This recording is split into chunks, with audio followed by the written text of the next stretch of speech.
Jermaine, you are from Directional CIC in Luton. You firmly believe the key to stopping this kind of thing is giving these young men, it is by and large young men, something better to do, a better alternative. How do you do that?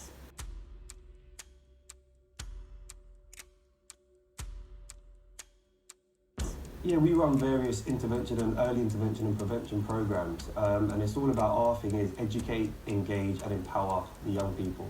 You have to inspire. I think so many of the next generation are lost, and I say that like so many of the youngsters, even up to 18, are just lost, and it's not their fault. It's not a problem as such because we've all been there.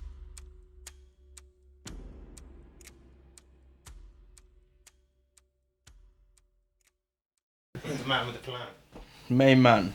Yeah, well, you got some gifts as well. Yeah, Sam, cheers, man. Some merch. Thank you, man. Nah, don't worry. I don't really wear hats anyway. But, appreciate it. Put it up here.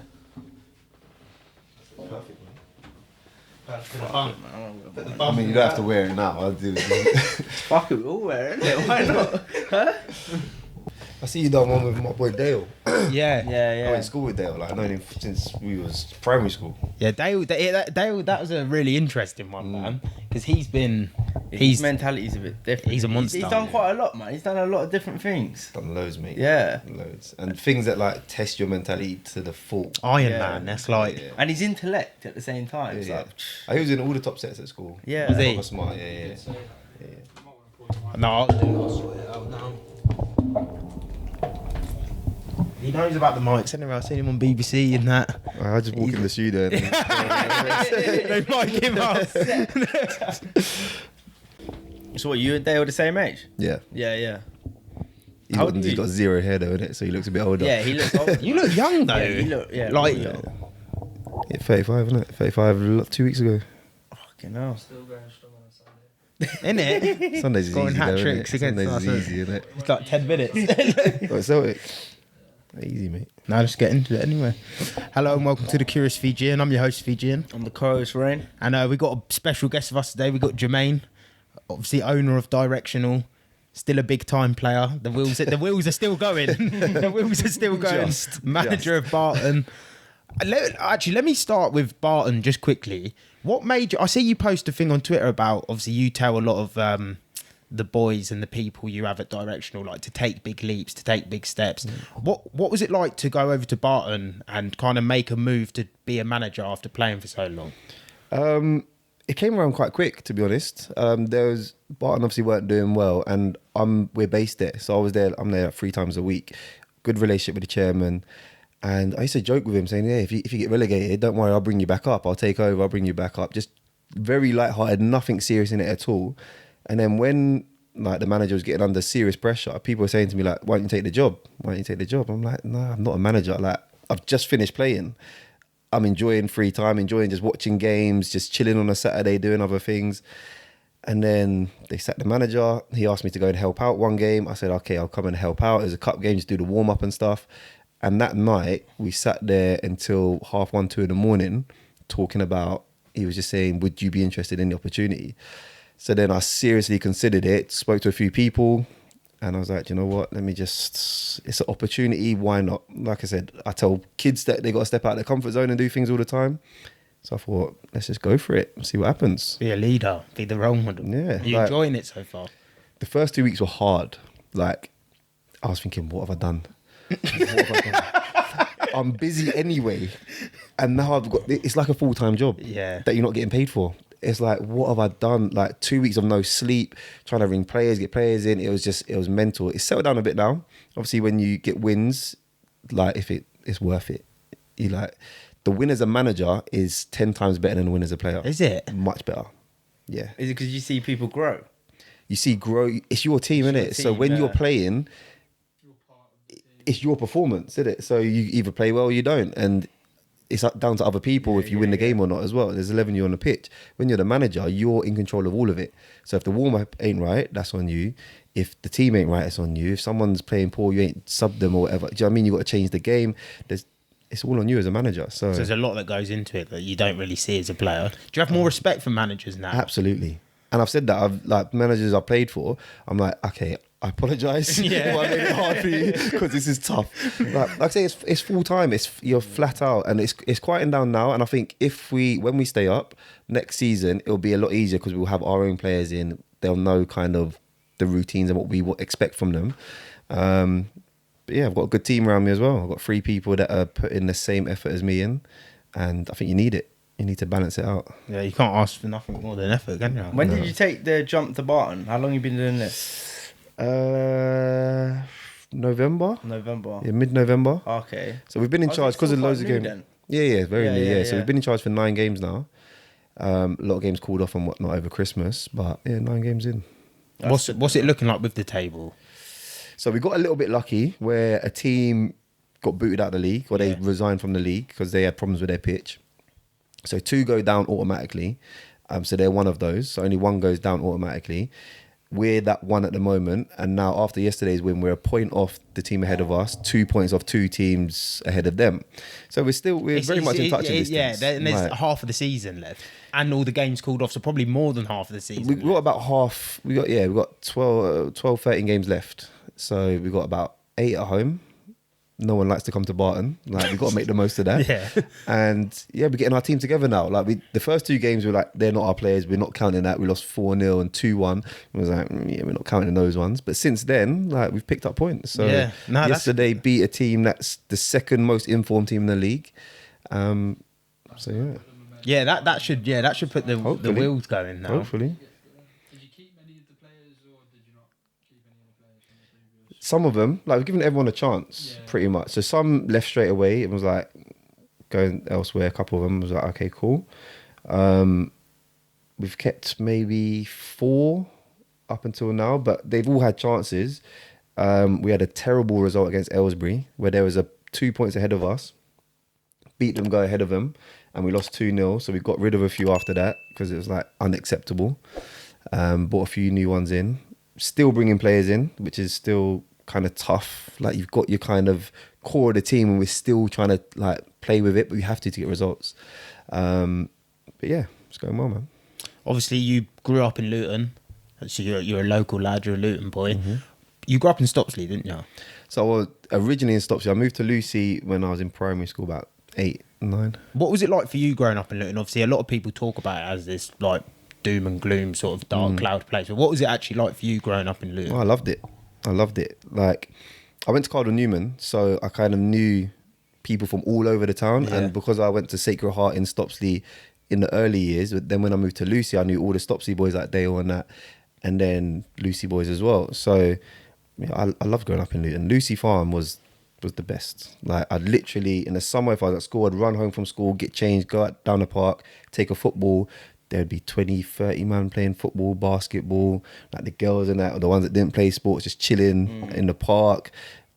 It was the best. In the summer, like, there was no, like, we didn't go on holidays and that as a family. Like, just down the park, down the strip, all day, every day. Till, from morning till you can't see the ball no more. And it's wicked. No trouble, no nothing. You're just there. Okay, sometimes we used to, like, when we got a little bit older, venture out of Lucy and different parts of Luton, different parts of, like, down to Bedford or St Albans, Flitwick or whatever, and get into trouble. But yeah, most of the time was just, it was wicked. The young generation have lost that now, haven't they? They don't have it. There's like no one, you never see hardly anyone out. And when you do, they're up to no good, or they're assumed to be up to no good. Do you know what I mean? You drive past, they'll be hanging outside shops. They're not in the park playing football, and it's tough. And when we try to put something on in the summer holidays, so like open up the AstroTurfs and that, so that kids can just come and play for free, but then there's so many obstacles in the way. Like, the facilities are moaning about what footwear they've got on, or what balls they're playing with, or how many of them on there. Like, it's actually not the same. Mad, isn't it? Like, they put up all these obstacles, but you just have some It was fun, weird as well, because when they first opened the Astros, like, remember when they first opened Tesco one? They left it open all summer, £1 or something, and you could stay on there for the whole day. That was only happened for 1 year. Yeah. After that, closed. You can't even book Tesco Astro now. There's like 9-month waiting list. It's like there's nothing for people to actually do, is there really? It's for the young ones as well, the kids, that some of them don't even have £1 to go and play. Like, they want to you put up all these great facilities, and then you don't let the kids use them. Like, it don't make sense. No. And then you don't look after the parks where they could be playing. like the grass is too long or there's glass all over it, no one's clearing it up. That's not looked after. So where are they actually meant to play? Yeah, have you noticed recently as well in a lot of parks they're actually deliberately not cutting certain parts Yeah. of the field and that. They're just like going around the trees or whatever and that. It's mad. So we used to look after a youth club at Hart Hill, so the adventure playground there. I don't know if you guys have been up there, but they have like a little grass area at the front, which is open. So obviously they got to like come into. We got to open up to come into the youth club, but the grass bit at the front they can use as a goal and that. The fight you have to get the council to come and cut the grass was mental. Like all the time onto them, can you come cut the grass? Like the grass is too long, and the grass would get up to your knees, and they're still not cutting it. This is weird, isn't it, man? You'd think they would just do it. Like, What do you actually want the kids to do? Yeah, I know. And then they moan when they do cause trouble. Yeah. Like, But before you started Directional, because when we were in school, we done was that with Luton Town when you Yeah, used to yeah, open up the Astros? So Yeah, was you yeah. working for Luton Town before Yeah. you just started Directional? Yeah. And how did you get involved with that? Did you used to play for Luton and stuff? Yeah, I played for Luton when I was young, but that was more the guy Kevin Foban. Do you remember Kev? Yeah. So he, He still works there. yeah, him and Daniel. Obviously, me and Daniel used to do it together, innit? Do you remember Yeah, Daniel? I remember Daniel. Yeah. So we played for him. He used to run like the Barton under 18 team. So from when we were 15, 16, we was playing for him, and the county teams as well. We won the FA National Cup with the under 18s county team. Kev was managing it. So when I kind of got into coaching, he was like the first person I went to, obviously, and doing things like that. Got to meet obviously all of your kind of generation, and that was kind of the footprint to start Directional as well, really. Because I don't know what I was talking about earlier. Did you actually come into the schools for Luton, or was that when you started Directional? Yeah, so that was Directional. I fell out with Luton because of that. Yeah, so Kev basically, the idea I pitched to him with Directional and Luton Town kind of, you know, at the top, their logos, both logos at the top, he wanted to just do it for Luton Town. And he was like, why don't you come and work for me as Luton Town? I was like, but it's not just football that I want to do. Obviously I had ideas of doing, young people don't just like football. Most young boys do, but there's more to it. And he wanted me to work for Luton Town. And when I kind of rejected that, we had a bit of a falling out. But Yeah. what made you come up with the name Directional?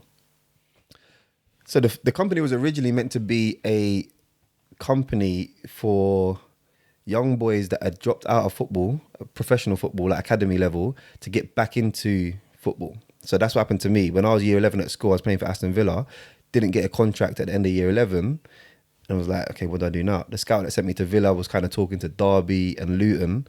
I didn't want to go back to Luton because I didn't like it there, and I didn't really know what to do. So Directional was meant to be like getting a direction for young boys that come out of academies to get back in. Yeah. But then I met with somebody, our goalkeeper for St. Joe's, Jamie Head, his dad is like multi-millionaire, business, smashed it. So I sat down with him and spoke to him about the business idea. And he's like, I just don't get it. I don't see it. Like, it's not big enough. Like, what are you going to do with the kids when they're at school? Okay, you can work with them a few hours in the evening. They're not going to play football all day. I don't really get it. It's got to be something else. So that made me start thinking about, okay, what else would I have needed when I was younger? And it was the behaviour thing. So then Directional still kind of, it still was fitting in with what I was then trying to do, with like directing kids onto the right path. So that's where Directional just stuck, really. When you started, was it something subconsciously that you would have liked when you was a kid? Maybe No, like very this whole conscious. play. It's kind of I don't want to say it's like a youth club, but it's a kind of place where all kids can go, all different types of people, and like you're helping everyone. You don't see it a lot nowadays, if that makes sense. But definitely not nowadays, anyway. No, because everyone, it's tough, innit? People look after themselves. And when people think about business ideas, obviously people want to get rich off it. And when you think about helping young people and working with the youth and that, you don't really see it as like a profitable business. But when I first started, I didn't even think about that. It was more, what can I do to help? I've had so many friends that have, me and all my friends really, if you imagine that there was a load of us in this kind of middle road, doing things you shouldn't do, plus doing things, but having potential to do things that were good. Some made it over to the good side. I've got a friend that's, you know, on TV acting, friends that have gone and played football. Then I've got friends that end up in jail or, you know, homeless or whatever. So it was like, how do I get all of this middle road to make sure they take the right path? So that I was very conscious about, like, what did me and my friends So need? something that's come from the heart. Absolutely, yeah. You Absolutely. can see the struggles. Yeah. I think every successful business kind of has to come from the heart. If you want to take it, well, obviously at the time, I feel like most successful businesses start with people just doing what they love, and then it kind of just grows into something Everything falls bigger into than place, than them. Like, if you listen to all like motivational speakers and that, they talk about follow your passion and stuff like that. I know people nowadays say, don't just follow your passion, it's more of a hobby and blah, blah, blah. If you can do something you love and turn it into a business, anything that comes up, any little struggles that, you know, you're going to go through them. You're like, because this is what I want to do. I want to do this every single day. It's not a struggle to get out of bed. It's not a struggle to make this phone call, go to this meeting, work 15-hour days because you love doing it. So like now, I feel like I don't work. I feel like I don't feel like I ever go into work. It's just part of my life, and it's just like, obviously there's some bits I hate about it, like emails, meetings, reports, or whatever. But then I just employ someone to do that bit for me. Yeah. That's also part of the job. So it's like, yeah. No, I love it. It's like I say, it's part of life, and I feel that my staff are at the like point in their lives as well where they don't feel they're coming to work. They have to be there, but they enjoy it so much. It's like, yeah, it's cool. How long have you been running Directional for now? We're going into our 10th year. 10th year. Yeah. 10 years. Has a lot of the staff, I know it started as a one-to-one, but have a lot of the staff been there for majority of the 10 years? Nah. So there's been a lot of change.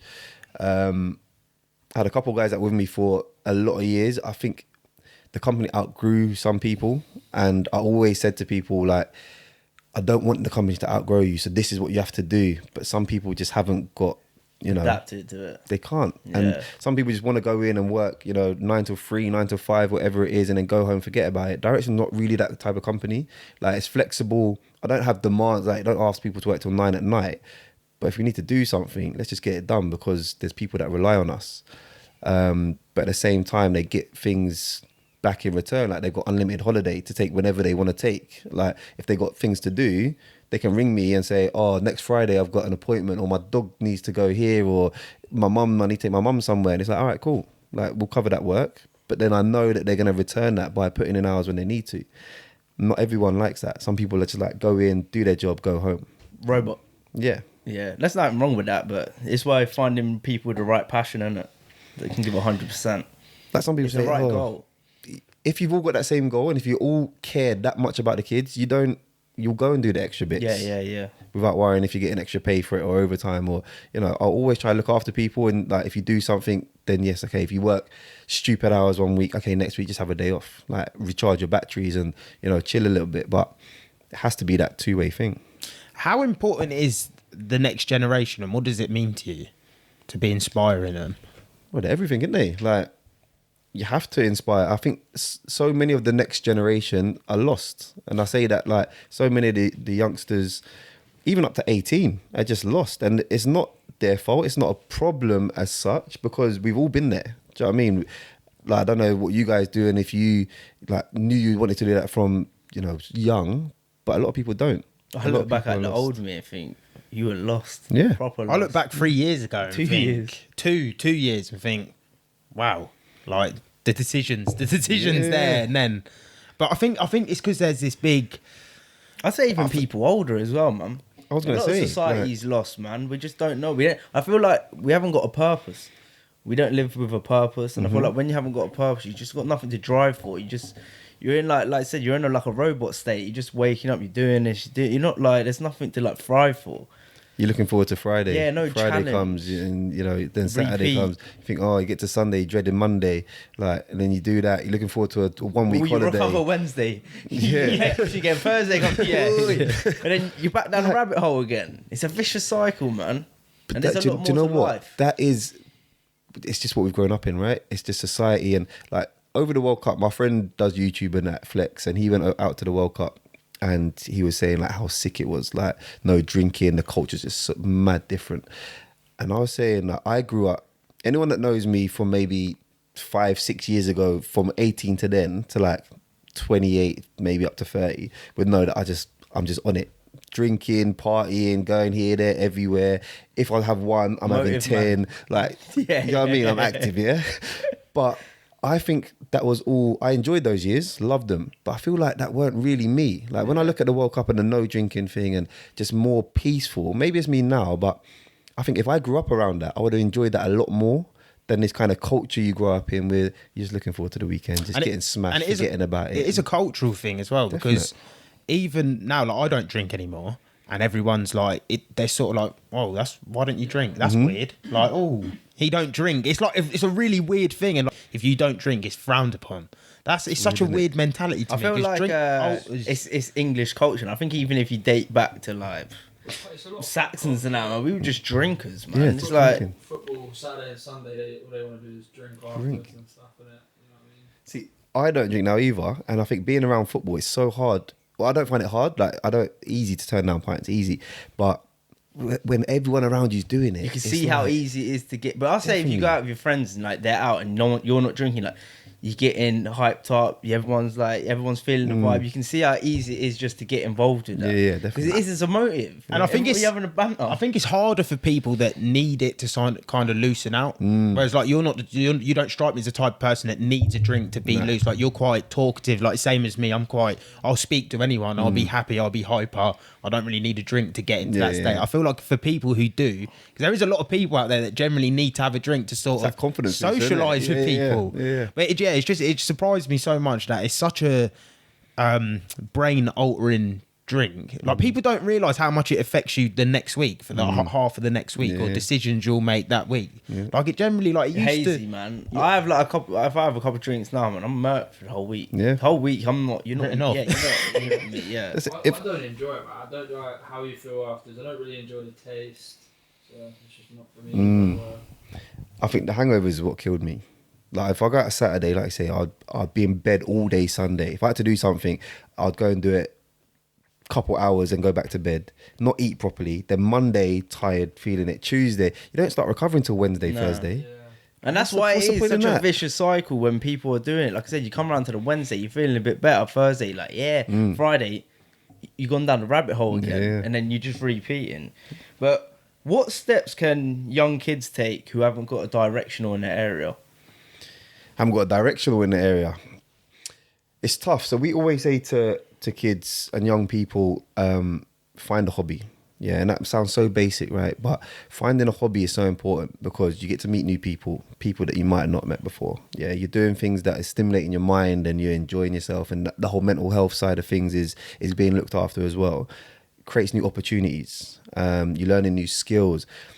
If you're taking, like I say, that football saved my life, and football is a hobby for me. Like once it was going to be a career, but I think the idea and the drive for football definitely saved my life. My close friend Aaron, who, like I said, he acts and stuff now, he says basketball changed his life.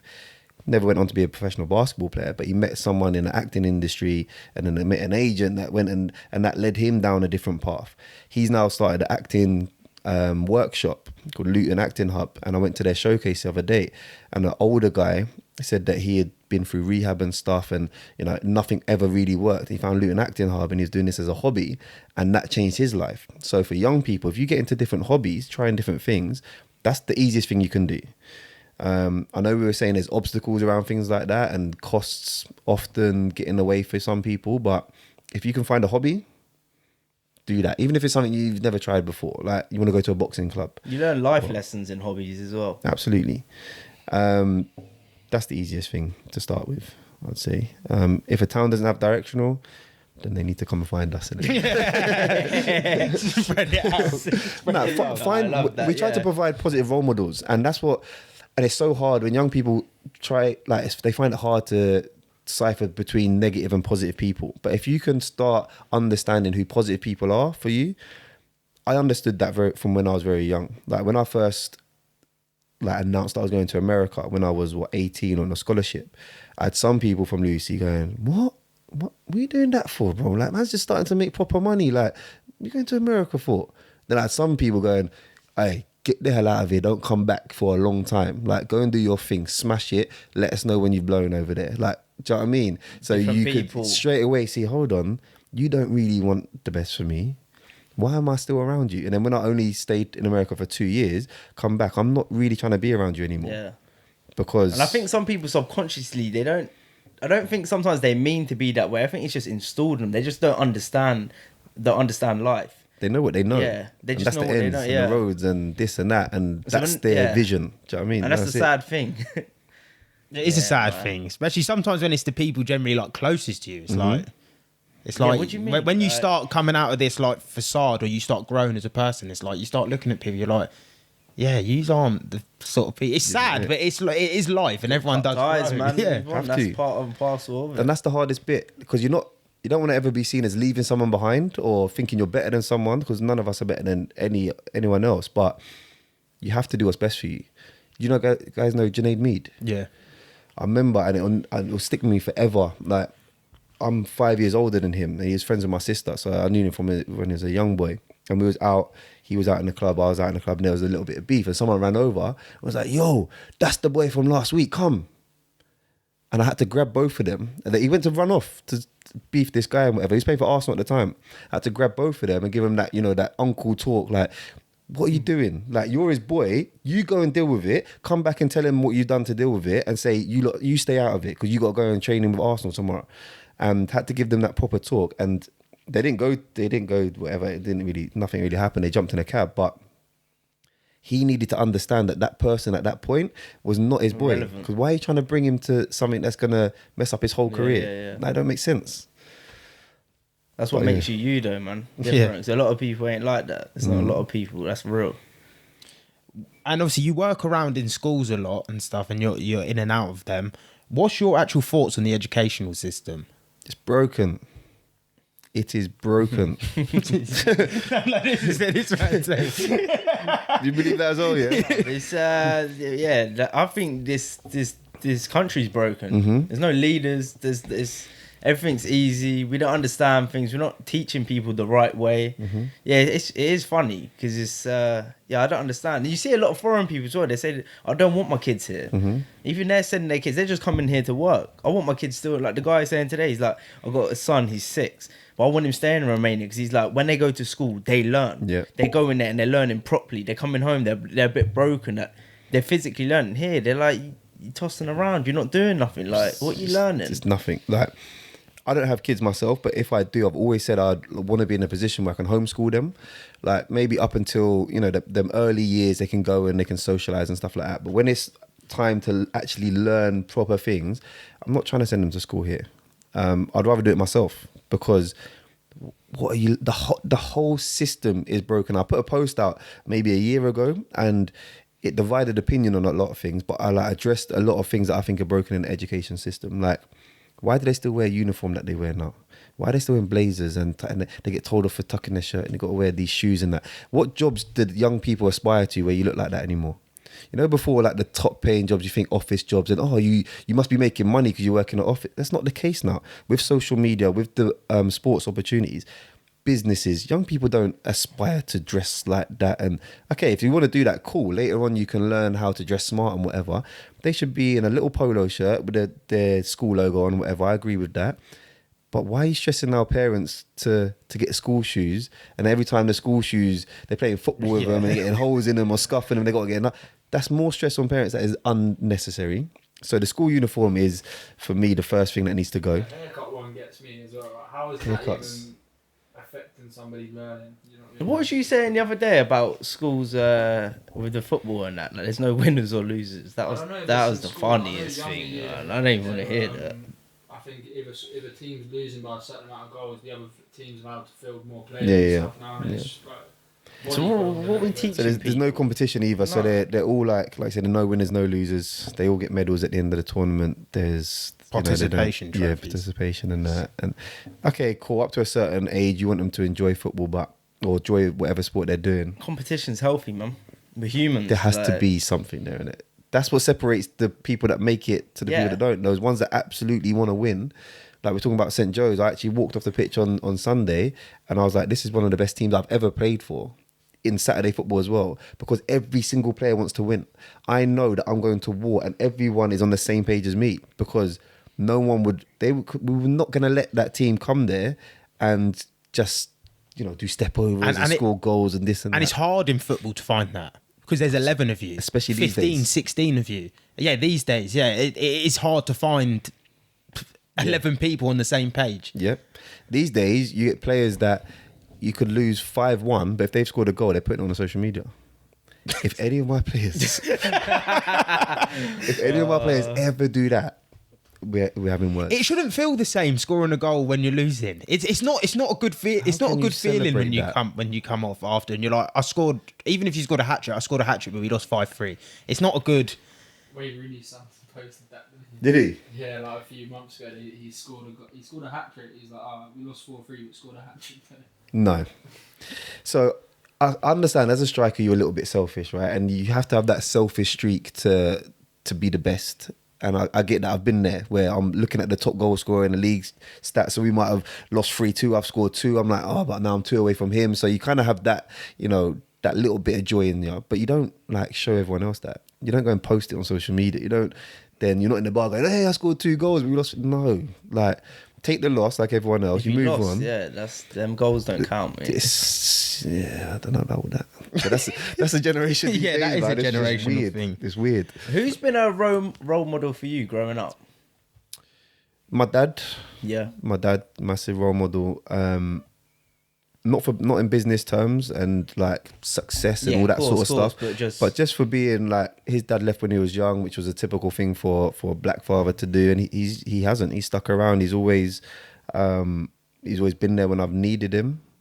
I don't really recall many times where I've called him or gone to him and said, right, I really need this advice, but subtly he's always there. He's always there. Took me to football all the time when I was young. Like I say, I was at Aston Villa when I was in year 11. He was driving me up there 3 times a week, taking time off work, going up to Birmingham, things like that. At the time, as a kid, teenager, and that with your mind just on the goal of playing football, I didn't appreciate that. But now looking at it, like that must have been hard for him. Yeah, investing a lot of time. A lot of time. They obviously paid expenses and stuff, but that's a lot. Still time though. Yeah. Like you can say you get the petrol money, but that's like 3 hours. It may be longer. Like if More, you're going to yeah. Aston Villa, there and back. So it's probably 3 hours driving, and I'm training for 2 hours. So it's a lot of his day that he used to give up. And I was, like I said, I was there for a year, about 9 months. And so that was a lot of time. So he's a role model in a different way. Like I say, the fact that he's looked after me and my 2 sisters, like we never had loads growing up, but we always had enough. Like I don't remember ever being hungry or being in a house and it's cold. So he used to get up for work and graft every single day to make sure that was cool. So he's my main one. What was it like for you, obviously having your whole dreams and goals set on being a professional footballer and then it kind of not working out? Like, do you ever recall a time you felt lost or thinking like, what am I going to do now? Yeah, absolutely. So my whole life, I thought I was going to be, up until I was 20, I thought I was going to, even probably beyond that, even 21, I still thought I was going to make it. And because everyone tells you you're going to make it and you're good enough to make it, you kind of just think it's going to happen. When I look back now, I was never, ever suited to be a professional footballer. Never. Just don't have the work ethic on the training pitch to be I never loved football that much, like on the training pitch, doing the runs and doing, when I was at Luton, they used to always say, oh, Kevin Foley does extra bits and that. And I just think, Kevin's not even that good. He played Prem. Do you know what I mean? He played Prem for 3 seasons. So he's actually all right. Played for like Republic of Ireland and that. Like Keith Keane comes and does his extra. He's fit in. I'm thinking, whatever, man. Like Keith was very good. Like he's only a year older than me. Keith was very, very good. But I used to think, I'm not really on all that. And I'll still be all right. But obviously, there's a lot of people like me that used to think the exact same thing. Like, nah, I don't need to put that extra bit in. I'll still make it. But when I went to America for a scholarship, I broke my ankle in the second season. And that was the fittest I'd ever been. So the first season I went out there as red-shirted, which means I was ineligible to play because some things happened. So I missed the whole season, but I was training 2 times a day, every single day. And because you're not playing, you're not getting any injuries. So I was just training throughout in the gym, like the fittest I've ever been. Came back here for the summer, still training, like going for runs, doing all the extra bits, playing football 5-a-side, slipped and broke my ankle. So went back out there. So I missed another season. So I missed the second season as well. And then after that, I came back to England, still thinking I was going to make it, get trials and whatever. And then the dream just slowly, just nothing happened. So yeah, I was definitely in that place. And that's when I started doing things that I shouldn't do. And, you know, going with more people in Lucy Farm, the ones that were saying, oh, forget going to America, like stay around here. So they're still there. Now they got loads of money and that. I'm like, okay, yeah, I'm involved. So those maybe 4 or 5 years there, never really thought of what's now. What do I do now? Like the football thing's done. What now? So I went from maybe 2021 up until probably 24, where I was like, what do I do now? And that was because of football, yeah. And then did you ever have any thoughts then to like maybe want to go into coaching or anything like that? Yeah, so in America I coached, and like, I was coaching for Luton Town and stuff. But yeah, like Active Luton, I was doing some stuff for them. But when I got into some trouble and had to go to court and all that sort of stuff, it comes back on your DBS that you've done this, and this. So then I thought I could no longer work with kids. And I remember my mum was so upset because she used to think I was just a natural with working with kids. And she was so upset. So all of that stopped. So then I went to be an accountant because I used to be good at maths. So I thought I could be an accountant. Like, it was not for me. Not for me at all. But I'd done that for 3 years. And then after that, so that's when I started Directional. And I was like, I have to get back involved working with kids. Have to. Because that was really, like, when I say football wasn't really ever for me, working with kids and what I do now, I know that, like, full purpose. Do you have to have a type of patience? Do you have to be a specific type of person to work with kids to sort of get through to them? And yeah, like, because to be fair, even when we were younger, like we would look up to you. Like when we used to play football, there we were like you were like the cool guy, you know, like oh, Jermaine's cool. Like you want to kind of be like him, play football, all of this, yeah. So I can imagine. Is it important? Is that just a natural thing? Yeah. I think it is natural. It's hard, but especially when you've got teenagers sitting there and they don't want to do nothing, or they got their hood up and they're not really interested. It's hard to break those barriers down. So some people do just naturally have it. Like when I employ people now, I don't really look at CVs and qualifications and this and that. I just like to meet people. Like, we'll just go for a chat, and I can kind of gauge if they're going to be able to work with kids and teenagers. It's natural. You still got to work on it. It's still like skills you got to kind of work on. But I think it's definitely natural as well. Yeah. Obviously, you were on BBC talking about knife crime and prevention with knife crime. That was in 2018. So how has it changed from then to now? Has it got better? Has it got worse? Knife crime? Yeah. I think during COVID, there was a different focus. Like, 2 years ago now, 3 years ago, knife crime has always been there. You know, from when I'm 35 now, so from when I was before the beginning of time, people was, 90s, do you know what I mean? Like, yeah. we're talking way back. Stephen Lawrence, when was that? That was like 28 years ago now, something like that. So knife crime's always been there. It's been amplified because of social media. Then it was like a buzzword for like 5 years or so, where it was like, oh, there's so much knife crime. So I don't think it's got necessarily better. It's just gone out of the lot. We don't hear as much anymore. Like, the new focus for the media and the BBC was COVID, so that took over for a while. And there'll be something else. I know I've heard it creeping back in now. Yeah, just a different narrative. That's what it is. It's still there. It's still happening. It's still bad. It got worse in Luton. I feel like, not just in Luton, but all over, the generation care less. Like, they're less scared of the consequences, so they'll do things in broad daylight. Like, when I was younger and I was involved, I'll walk to town, like walk through town, and I know if I see some boys from Marsh Farm, they ain't not gonna stab me in broad daylight. They're not. We might have a little fight. They might try to rush me, whatever. They're not gonna stab me. Now, you better be careful, because these boys will stab you wherever. They don't care. Cameras, broad daylight, it doesn't matter to them. I see that. I think you see that with the acid attacks and that in London. They just don't care. That shit's horrible, man. That's a different ball. We've been speaking about it a lot today as well, about knife crime, because someone on site was telling us about, in Milton Keynes, there's been like 12 stabbings over the last couple of weeks or something like that. Do you think it is to do with generally just the punishments? Like, people got bigger sentences for like carrying a tool or carrying a knife, do you think it would come down? Because when you look at them Middle Eastern countries, it's like, I know some of their laws are a bit messed up or whatever to us, but there's generally just less crime because people are scared of the consequences of doing bad things. Nah, I think there's been research to prove that punishments are not a deterrent for your actions. So when someone's in the moment, they're not really thinking about, because you still get plenty of years in prison. I know prison's a little bit of a playground for some people, but I don't think harsher punishments would work. Nah, you got to do it before someone's even thinking like that. The prevention has got to happen way before someone's even thinking about picking up a knife and going to stab someone. You got to stop them walking out with that knife. That's what it is. Yeah. Stop them even thinking about walking out. Why do they even need to walk out with that knife? It has to come way before the punishment for it. Definitely. And that does just take me back to education quickly. What more do you think they could do in schools to like be better?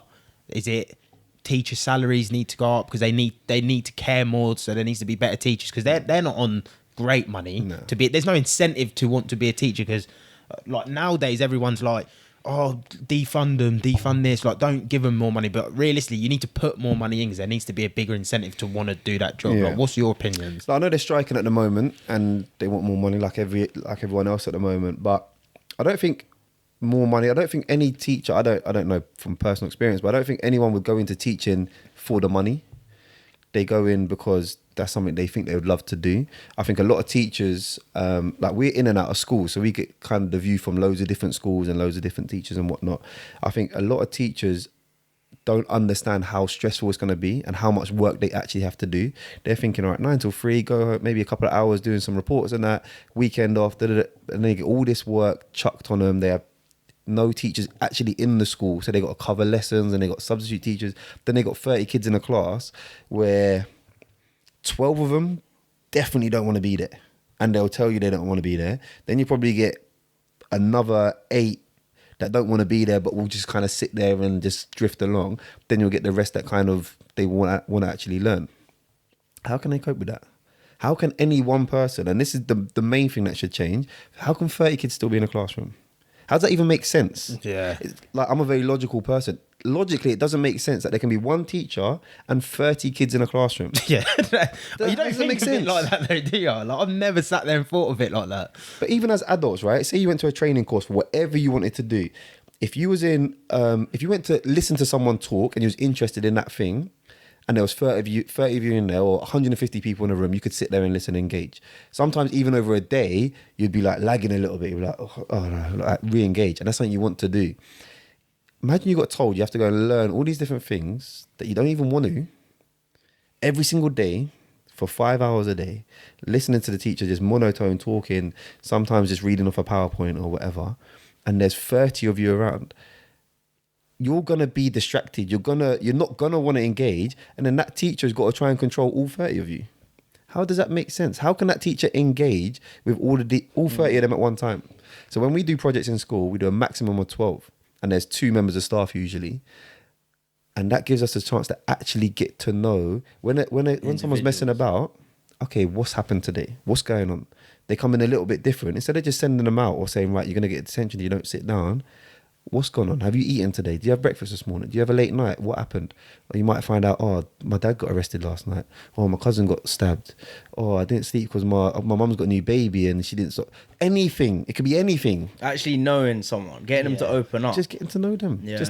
But I don't blame teachers. When I first started doing this, I was like, teachers, they don't take no time and blah, blah, blah. It's not their fault because they got to then hit these expectations of the school. They got 30, sometimes more, 35 kids to teach. If one kid is coming misbehaving or doing something abnormal, how can they take time to speak to that one kid and the other 34, 29 don't get to learn that day? Don't make sense. And then they've got these little units in schools now, and they've got teachers in there that don't know how to talk to these type of kids. Yeah, but that's the other problem, isn't it? Like, not all teachers have got it in them to speak to kids. Some teachers don't like kids, which is mad. Some teachers, and it's more the older ones that have probably had 15, 20 years of just, they're thinking, oh, these little shits and blah, blah, blah. And then they just lose the passion for it, which I get as well. But they should then probably just call it a day and go and do something else. That's why, because you always found in schools as well, the nicer teachers were the ones that you know, the shadow teachers who kind of come in and just deal with certain small little groups. They were always the better teachers to be around than the main teachers teaching you. So it does. Do you think more sports in school could help? For some, I know some kids like they dread sports. Like that's uncomfortable for them. That's not their comfort zone. For the ones that it is their comfort zone, yeah, they should do more. I don't know if I think PE's dropped off now. They don't do as much PE as like when I was in school, whatever. They definitely don't have as many clubs. Like we used to have every single sports team, football, rugby. The girls would be doing stuff. You'd have athletics in the summer. They don't do that as much no more. Not as much, no.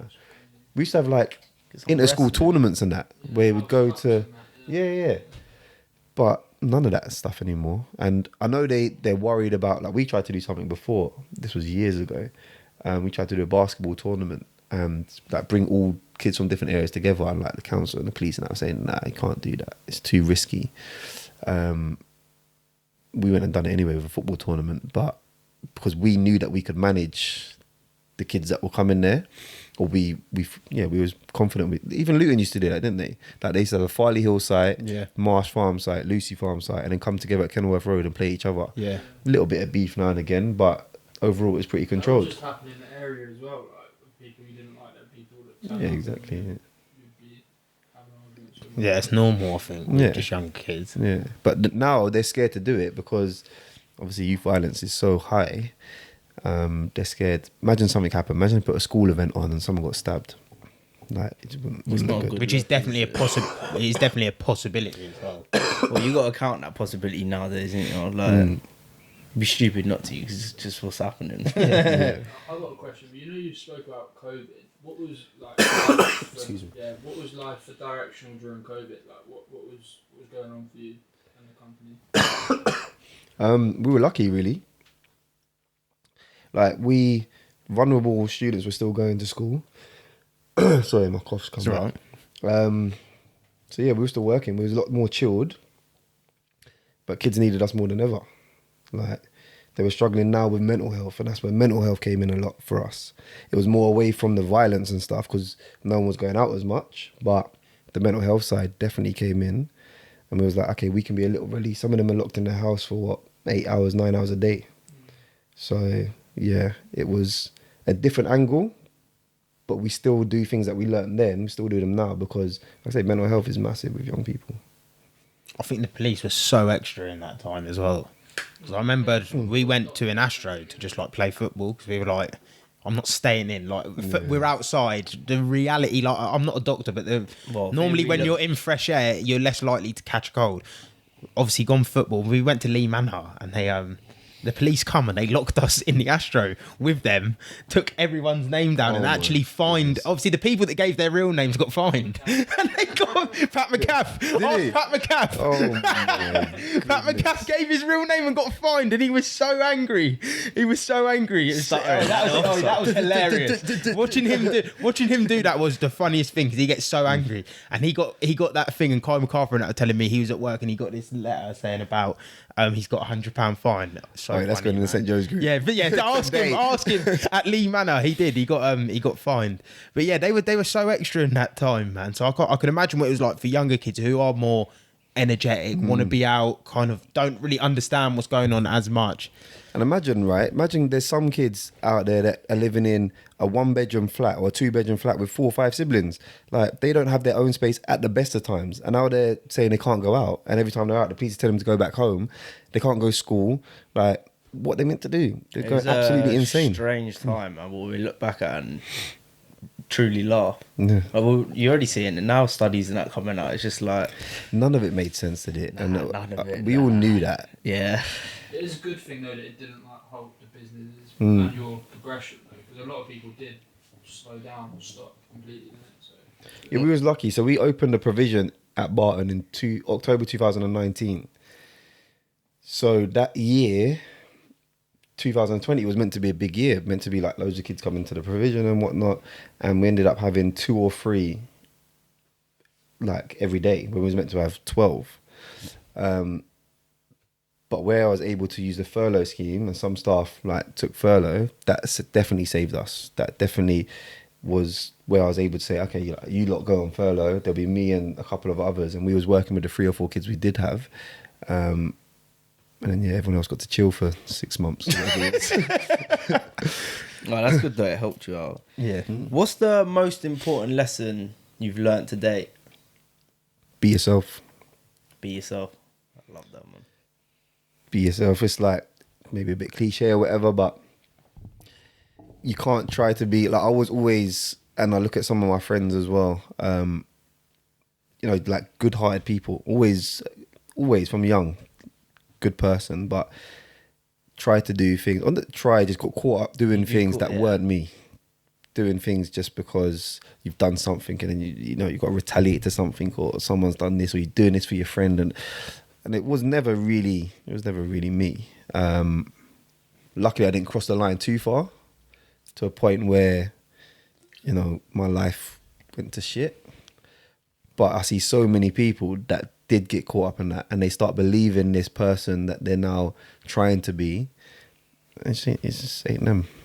So many kids, you see them trying to be like somebody else, trying to be like someone they've seen on social media, or someone that's in school or in their area or whatever. It ain't you. Like, you could actually do really well if you just do you, just be you. I think it's hard to tell kids that. That's probably the hardest thing to tell kids, because they're never satisfied with just them and how they are. Like, you see some of them, the strong ones, the leaders they are, and they're cool, but most of them, they always want to be like someone else because what they've seen on social media or whatnot. What you see, what you're listening to. It's definitely got worse with social media now, hasn't it? I would hate to grow up in this generation because of social media. It's such a good thing. Like, it can be used so well. But the kids, when they're talking about like 12 to 16-year-olds, they don't know how to use social media to their benefit. They just do what they see, and yeah, it's killing the kids, man. It's like Liam George says, man. It's just a tool, isn't it? You can use it as a tool. Well, half the people can't. Especially girls. I feel sorry for girls, man. Young girls chasing it. You're looking up to people. I want to be like this. You're not going to be like that. No. Like, that's the sad truth.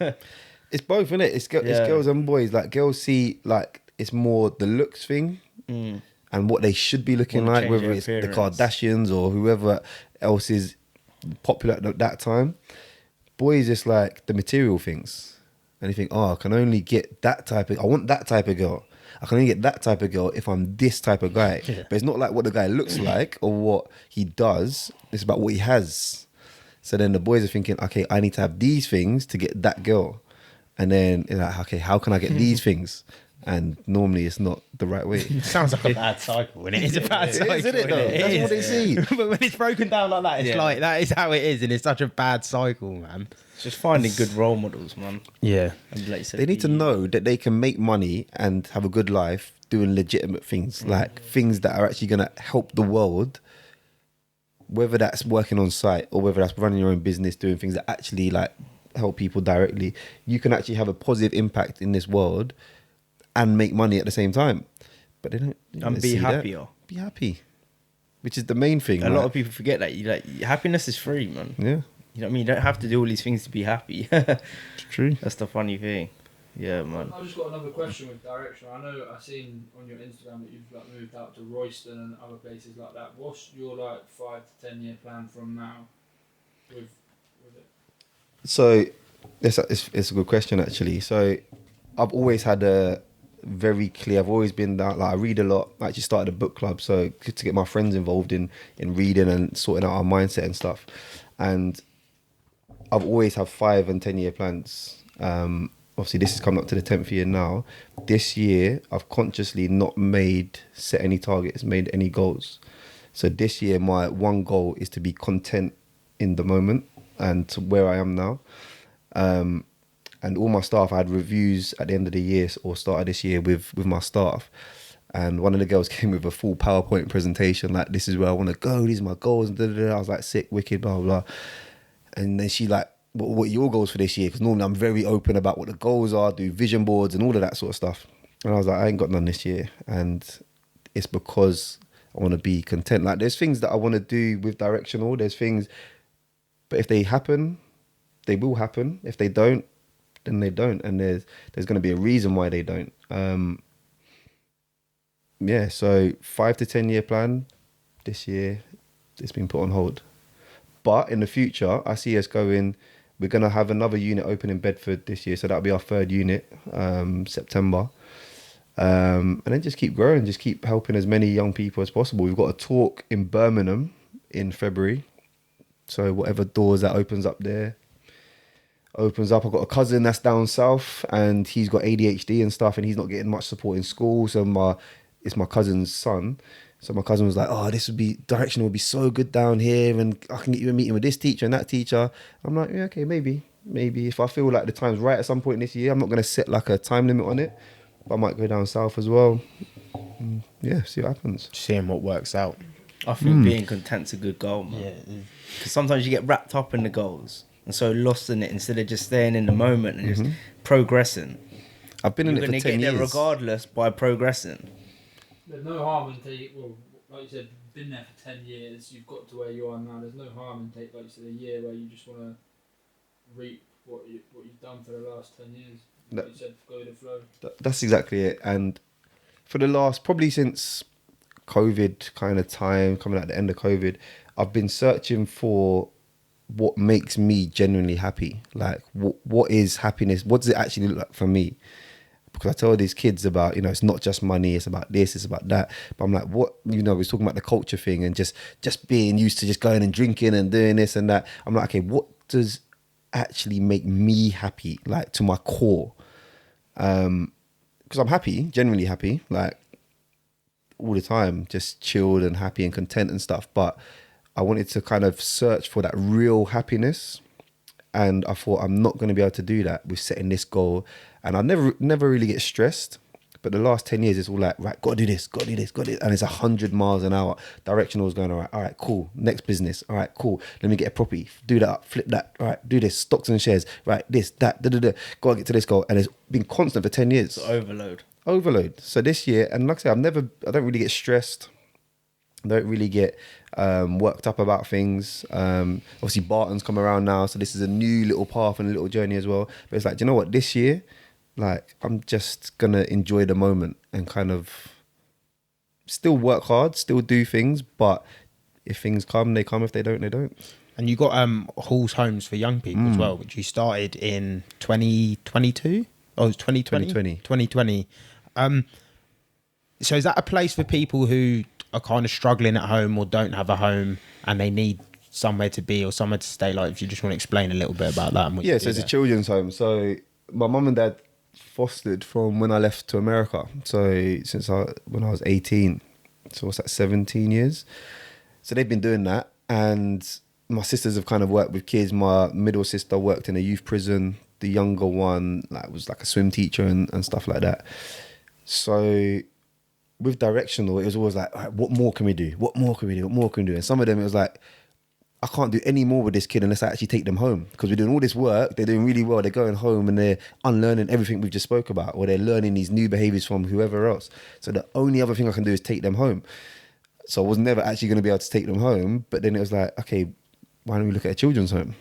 And between me and my family, we've been able to start that. We've tried for years. It took about 3 years to set up. And then we got the first kid in October 2021. October 2021. First kid came in. So we must have started about 3 years before that. So 2018, we was trying to start that. It was tough, but yeah, so the kids that have maybe gone to foster care and those placements have broken down for whatever reason, then they have to go to a children's home where it's staffed 24/7. So that's when they would then come to us.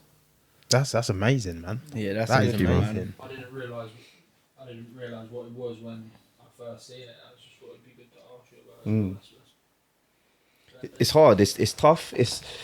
You can imagine like the things these kids have been through. These are the ones that have been passed around everywhere till they get to this point. And this is like, after us, it'd be maybe a secure unit. So this is it for them, really. So it's tough for them. What's the age? Is there an age? Yeah, so we would accept them from 10 to 16, but if they get to 16 and they needed to stay with us until they're 17, 18 or ready for semi-independent living, then we could do that as well. That's correct. And it, like you said about they go home and they're unlearning things. Like for young kids, there's that, they say there's like, it takes 7 years of to be programmed, and then it takes 7 years to kind of unlearn anything you've been programmed. So them points in their life are like key points. Like these are being a foster kid and being bounced around from home to home to home to home could be something that ruins people's lives for the rest of their lives, or something they might have a bad relationship when they're older because of something like that. So it's just everything you're doing is brilliant, man. And it hits home, man. it does, and it is really And nice. all the energy you're giving, you get in return. That's facts. It'll come round to you, man. And it's not like I feel I need it to come back round, but yeah, you want to be. That's what comes though. You just give, you get, and that's how it's weird. Like life works like that. Have you felt like since starting all this stuff, like you found yourself in better positions with better opportunities? Yeah, definitely. Like, yeah, life's just good. Like, life is just, like I say, just enjoy myself. I can do things that I want to. Like, I can buy things I want. Like, yeah, you meet good people. Yeah. Like, it's still a business, right? So it's still tough, both of them, directional. And I always say, like, my sister manages the children's home. I'm like, she's had a tough ride managing that, like, staff and like the kids and whatever. And directional was so easy compared to Hall's Homes, but yeah, they're both businesses, so they have the ups and downs, and yeah, help as many people as possible, man. Yeah. You got any more before we go on to the question of the pod? Nah, I'm good, man. Yeah. Any more from the notes? Nah, that's me. Hold on, let me have a look. So is that what it is? It's like a big, maybe it must just run in your like genes. Like, do you know what I mean? If everyone's worked with kids and helped kids, you must just be like a warming energy. Do you know what I mean? Do you know what? My house was always the house. Like I said, it was in Lucy Farm, innit? You're not really going out and doing much. You're just kind of chilling. In the winter, my house was a house where people would just rock up and know my mum's just going to open the door and say, yeah, come in, and go and chill. Yeah. My mum was like, she'd always bring like the tin of chocolates and whatever. I'm like, do you want to drink? Do you want to drink? Yeah, my dad's like proper chilled, laid back, like sociable guy. Like, yeah, so it started with them. And then I suppose, it's filtered down. And we've just kind of got into working with kids from young, me and my sisters. And it's just kind of stuck. Yeah. If you could be remembered for one thing, what would it be? Ooh, if I could be remembered for one thing. Just changing lives, isn't it? Just want to be that guy that people say, oh, because of you, I done this, or I didn't do this. Yeah. So probably I don't know, a couple of years ago, whatever, I never put things on social media. I never vent publicly and whatever, but I had a mad week with the kids at Directional, and the home was a bit mad and things had happened. And I just had like a little, not a rant, but like, when you put sometimes like, why am I doing this sort of thing? But it was like a paragraph. And one kid messaged me, he's like 22 now.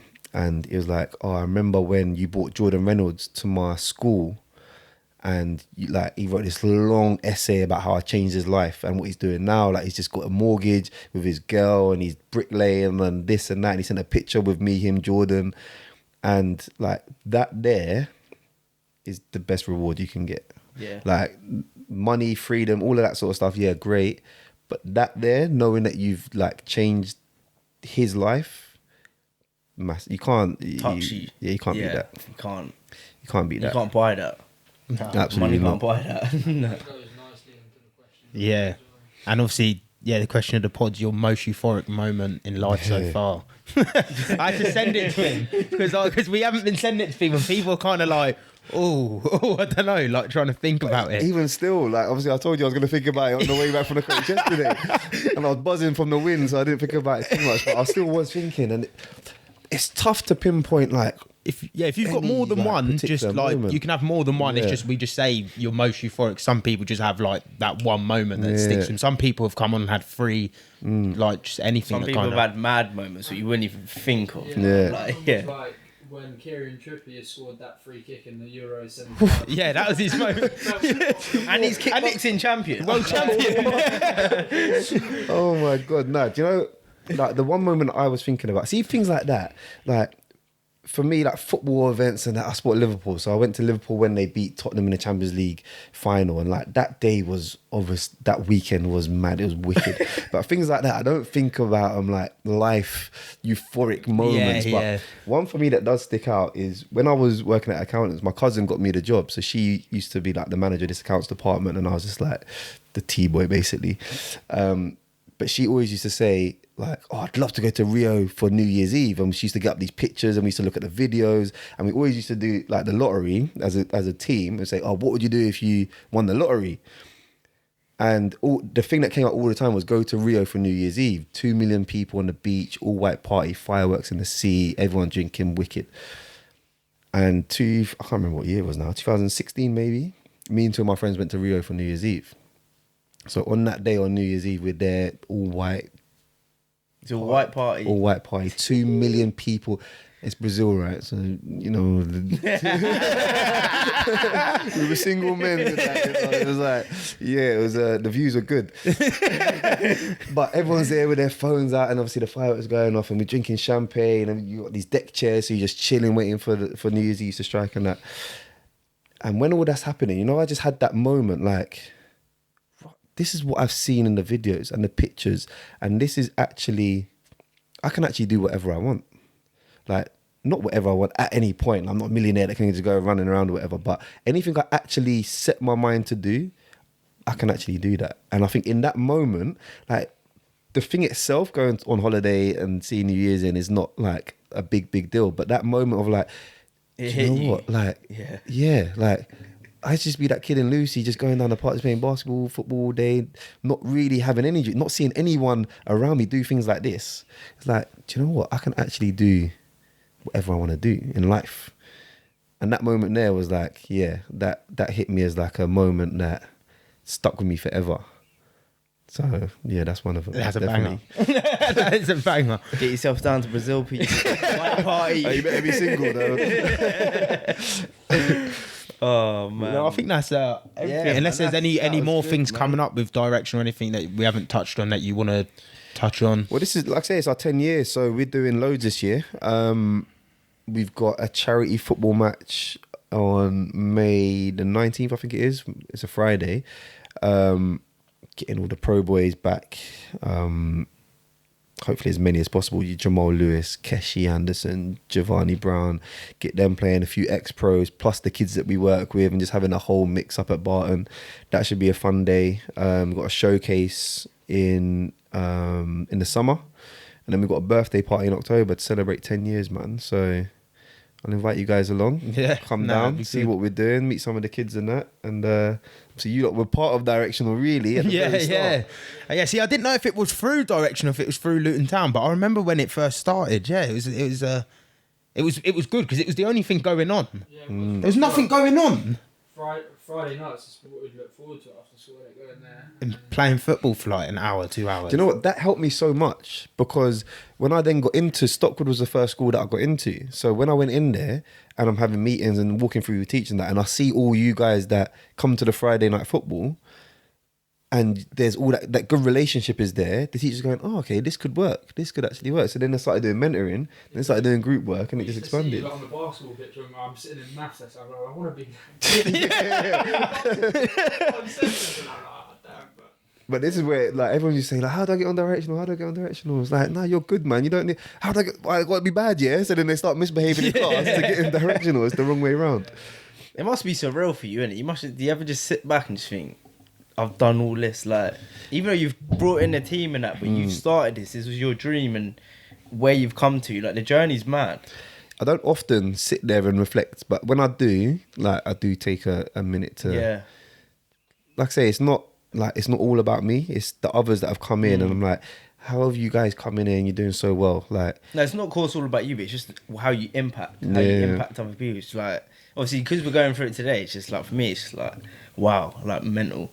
Thanks, man. That's good, man. And fair play to you as well, because 10 years ago you literally was just yourself, wasn't it? Like going into school, working one to one with just one child at a time, wasn't it? And now obviously you've got a team, and you're everywhere. Yep, it was me. I got one T-shirt printed. I remember one T-shirt, and we had one piece of A4 paper saying I can do this with the kids, and any bad boys that you've got, send them to me, and I'll sort them out. Now, yeah, we've got obviously files of stuff that we can do in programs. So And it's gone.